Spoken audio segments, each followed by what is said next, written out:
I mischance to be a dad. George Williams reflects on lost moment, 5 decades of incarceration.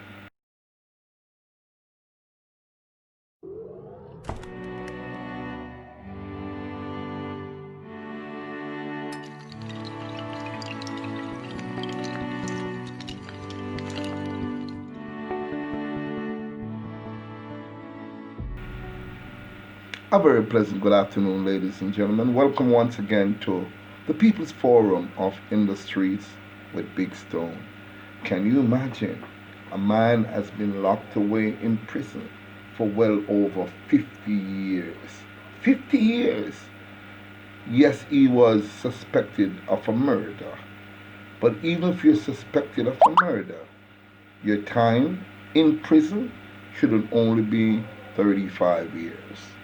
Let's go to the newspaper and see how George is really faring out.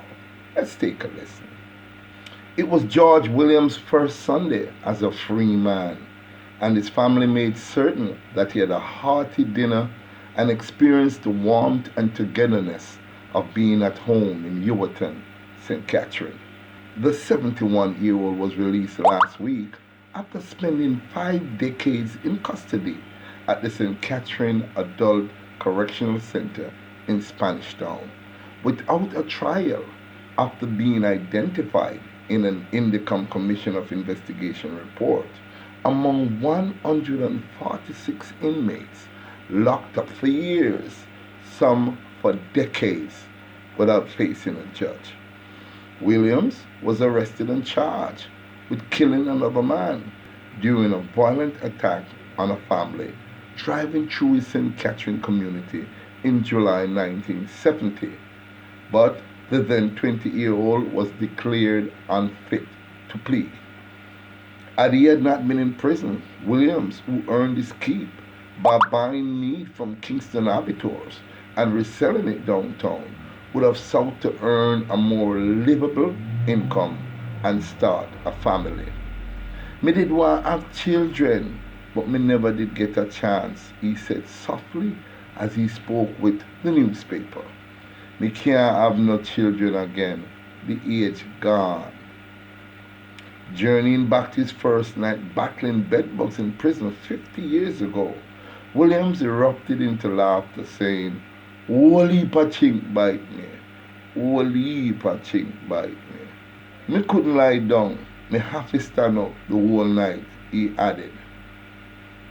Although he was moved to another cell the following day, he would have no respite from the insects.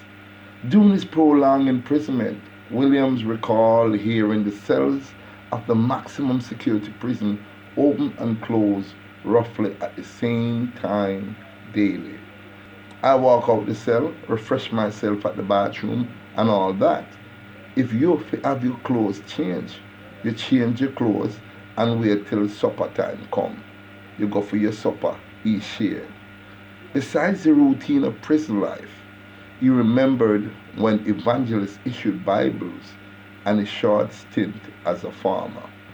Me sow the pepper seed them in a spot along the fence. The pepper tree bears successfully, said the elderly man. Williams also remembered that his mother once visited him on his birthday, April 23rd, and took him fried chicken. He would look forward for her visit to lift his spirits. You're glad to see your mother come look for you. Give you some food to eat and enjoy yourself, he said. Jennifer Thomas, who was her caregiver until she passed away in 2009, said the heartbroken mom would talk about her second child day in and day out. Not one night we don't have devotion where she don't speak about George. She always prayed for him and begged God for him to come out, Thomas told the newspaper on Sunday.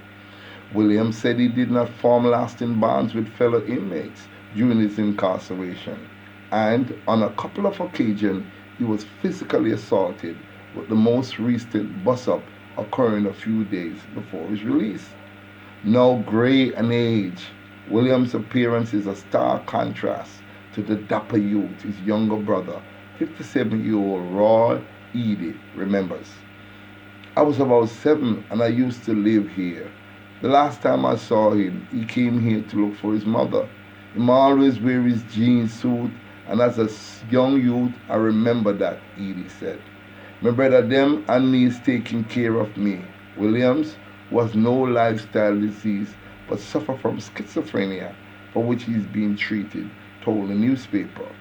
Williams said he had constantly prayed that he would be taken to court before he died.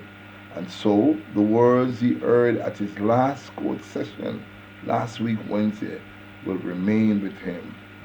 This man is a free man. Powerful words.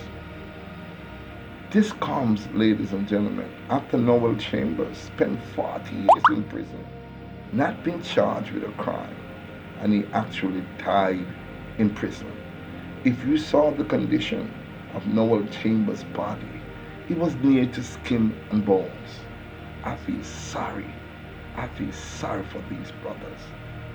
Even if you commit a crime, the law said 35 years. After that, you should be released, unless you're sentenced otherwise.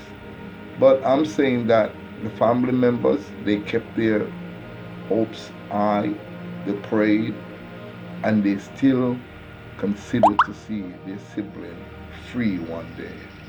They have to give thanks to Isaac Buchanan, one of the top lawyers, one of the top young lawyers now. Mr. Buchanan, you did a remarkable job, even though it was inevitable for him to come home. I'm appealing to the Governor General, because most of these prisoners are held at the Governor's ledger. At the Governor's ledger. You, Mr. Governor, can help to right the wrongs. And a lot of these prisoners, a lot of them are still in there for over 10, 15, 20 years, still have not been charged with a crime. Send them home to their loved ones. I think the time that they spent in prison already is enough punishment for them. Let me hear what you have to say in the description below. And please do have a safe day. Thank you.